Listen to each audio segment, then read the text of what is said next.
Stop looking at the silver price. Look at where silver is actually trading. Right now, today, China is paying nearly $18 more per ounce than US futures.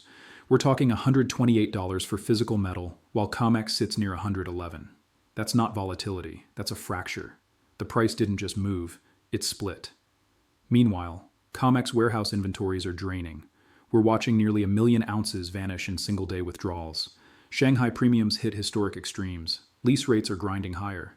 If you're stacking silver, watching the metals markets, or trading futures, this already affects your positioning. If you're watching this video now, you're ahead of most professionals who are still staring at the wrong number.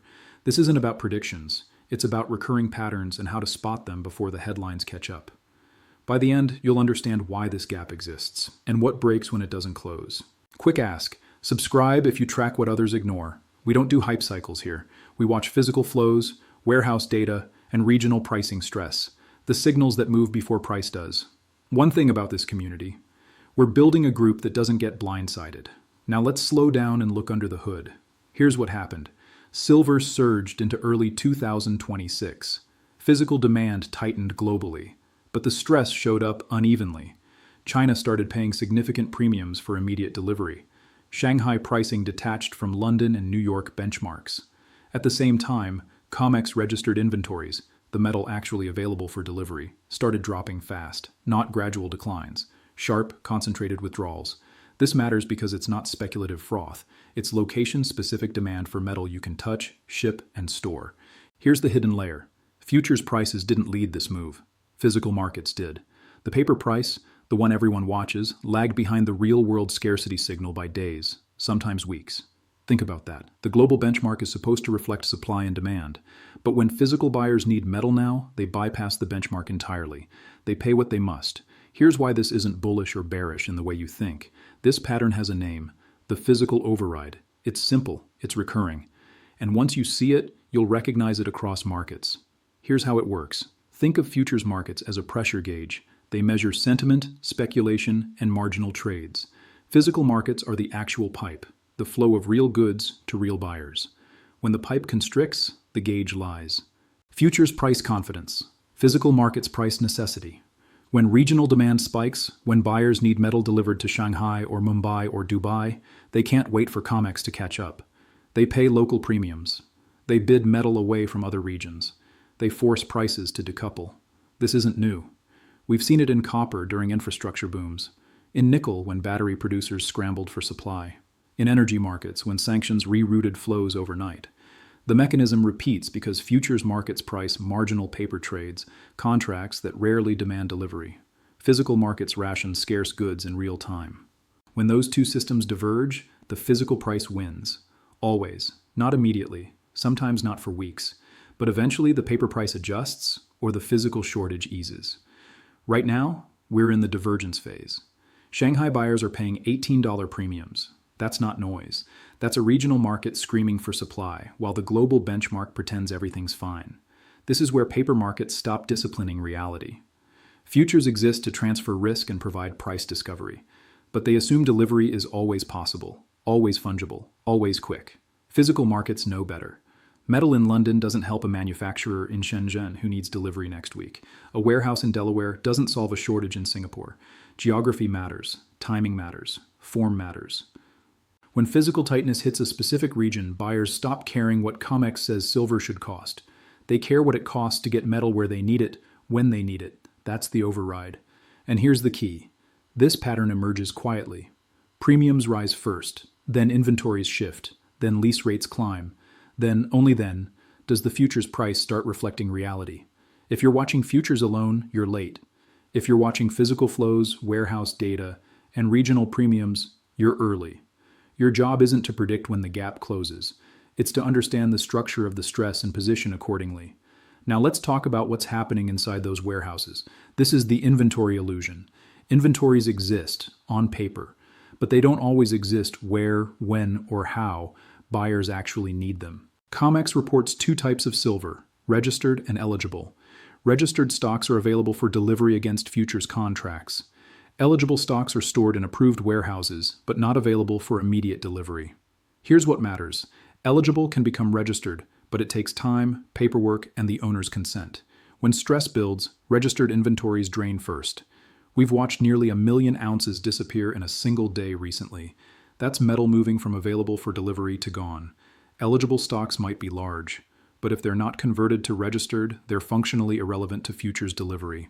Imagine you're a futures buyer taking delivery. You get assigned a warrant for metal in a New York vault, but you need it in Asia. You now face shipping delays, insurance costs, export logistics. Or imagine you're a dealer. You sell forward contracts assuming you can source metal from Comex if needed. But when you try to take delivery, the remaining registered stock is tied up, or the withdrawal process is slower than expected. The inventory number looked fine, but the availability wasn't. That's the illusion. The danger isn't empty warehouses, it's delayed ones. When physical buyers lose confidence in paper inventory numbers, behavior changes fast. Premiums widen. Lease rates spike. Delivery requests surge. Dealers stop writing forward contracts without physical coverage. The market doesn't break loudly. It grinds. Liquidity thins. Spreads blow out. Financing costs jump.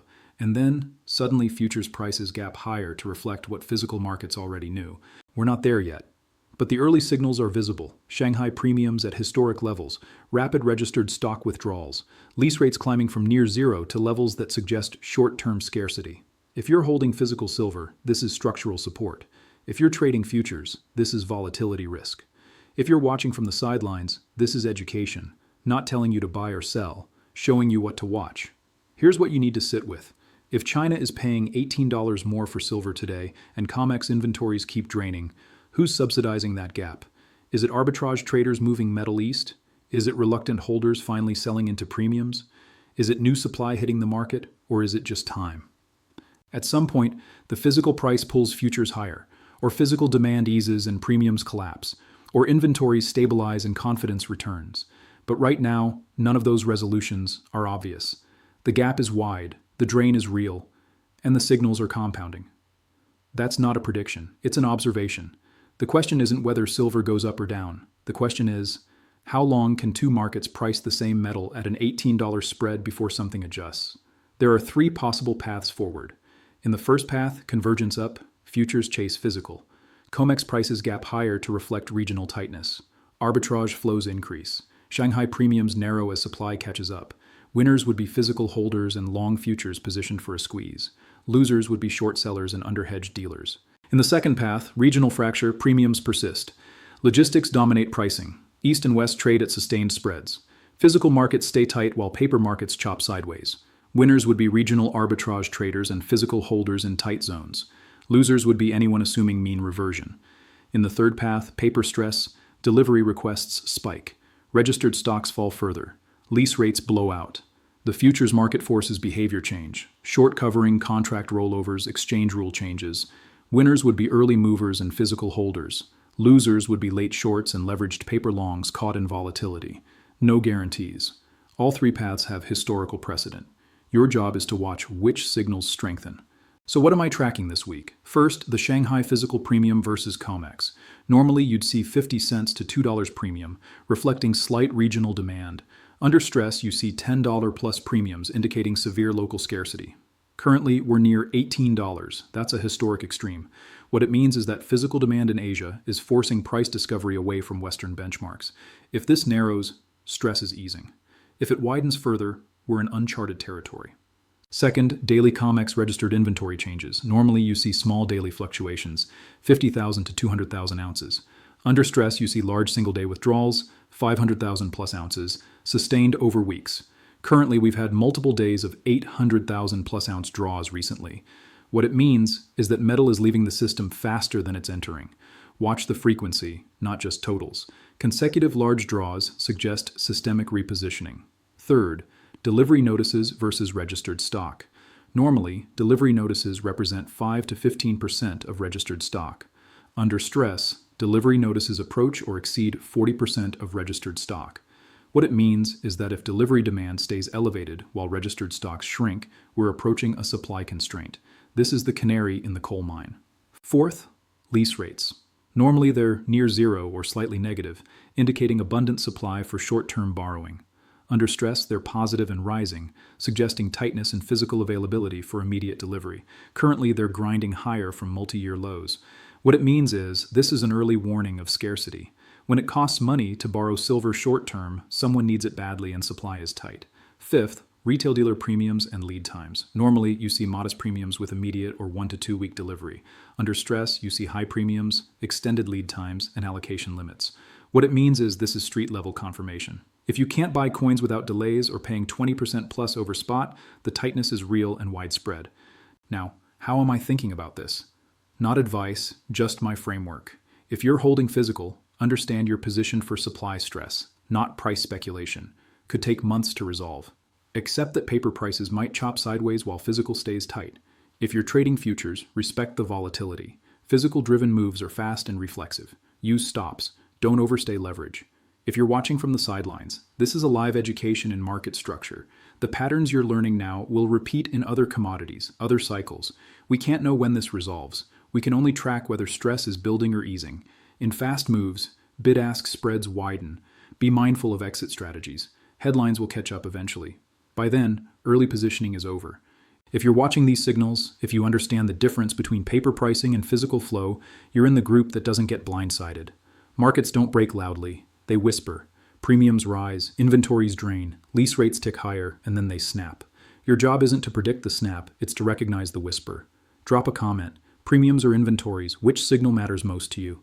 If you've seen delays or price gaps locally, share your experience. This community learns from street-level confirmation, not just data. Subscribe if you want to stay ahead of the headlines.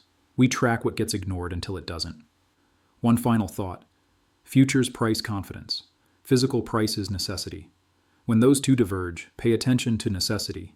It's not louder, but it's real. Links in description. See you next time.